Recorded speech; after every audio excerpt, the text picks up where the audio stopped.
All right, welcome to today's Explainer. We are diving right into a massive, frankly, paradigm-shifting change in global finance. Based on our source material, we're going to explore this fascinating intersection of geopolitics, macroeconomic history, and cryptocurrency. We're looking at how literally billions in global trade are quietly being rerouted completely outside the traditional banking system. So here's the modern dilemma. Massive cargo ships move through the incredibly vital Strait of Hormuz every single day, right? And they absolutely need maritime insurance to operate. But how do you secure billions of dollars in global shipping when international sanctions mean the big Western banks won't even pick up the phone? Well, to bypass these restrictions, reports indicate Iran has launched a platform called Hormuz Safe. And guys, the numbers here are just staggering. Iranian government estimates suggest this maritime insurance initiative could generate a mind-blowing $10 billion a year in revenue. That is a massive capital injection, and it's operating entirely off the standard financial grid.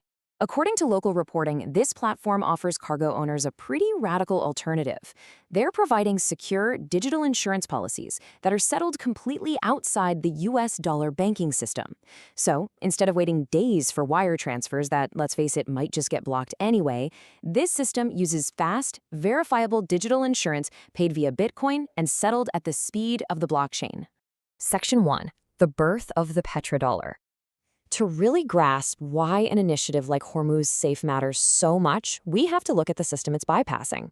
Our current global financial architecture was heavily shaped by key sovereign defaults. Think back to 1933, when the U.S. seized physical gold from citizens. But the real pivot?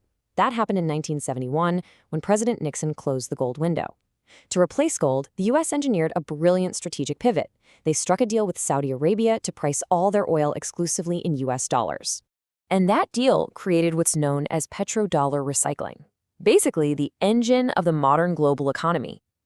Oil producers accept U.S. dollars for their energy, and then they recycle those massive reserves right back into the U.S. by purchasing treasury bonds and military equipment. It created this inescapable, organic, global demand for the dollar. For the last 50 years, this arrangement has been an absolute superpower for the United States. By forcing the world to buy dollars and having those dollars reinvested into U.S. debt, it artificially keeps U.S. interest rates incredibly low. This dynamic has basically fueled the domestic economic growth and the consumer spending we are all so used to today, making the dollar the undisputed global reserve currency. Section 2. The weaponization of fiat currency.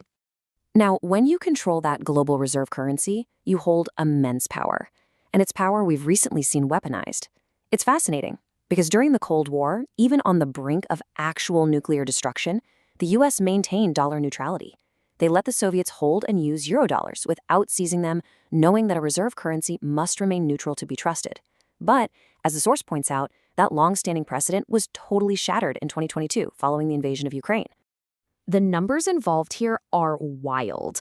The U.S. and its allies confiscated or froze approximately $67 billion worth of U.S.-denominated assets, mostly treasuries, held by Russia's central bank in jurisdictions all around the world. There is a fundamental law of networks at play here. When you kick people out of your currency network, you inevitably shrink it. Freezing international assets causes the U.S. dollar network effects to start fraying. It sends a very loud signal to other nations, accelerating their search for censorship-resistant alternatives. They're looking for places where their national savings can't just be turned off with the flip of a switch. To underline just how fiercely the petrodollar system has been protected, the source material introduces a pretty provocative concept: proof of war. The argument being presented is that, unlike Bitcoin's cryptographic proof of work, the dollar basically operates on military enforcement. They cite 2003, when Iraq began selling oil for euros, and 2011, when Libya proposed a gold-backed pan-African currency. In both of these instances, the leaders attempting to bypass the petrodollar faced regime-ending military intervention. Section 3. Bypassing sanctions. Hormuz Safe. Okay, so with that deep history of the petrodollar and weaponized finance in the back of our minds, Iran's actions in the Strait of Hormuz take on a much clearer meaning. Now, you might ask, why not just use digital dollars? Well, they literally can't. Tether, the company behind the highly popular USDT stablecoin, recently froze $344 million held by the Iranian central bank. It turns out centralized crypto is just as vulnerable to seizure as a traditional bank. Because they are entirely cut off from the fiat system and those centralized stablecoins, Hormuz Safe requires a completely decentralized process. Here's how it flows. When cargo transits the strait, a digital policy is issued. The premium is paid entirely in Bitcoin. The network then delivers a cryptographically verifiable receipt right to the owner. It's maritime insurance issued and settled directly on the blockchain, totally beyond the reach of Western sanctions. It is honestly wild to see this rapid evolution mapped out like this. Back in 2018, Iran's central bank actually banned cryptocurrencies, ironically citing money laundering risks. But, necessity forces adaptation. By 2019, realizing its utility for a sanctioned nation, they went ahead and legalized crypto mining.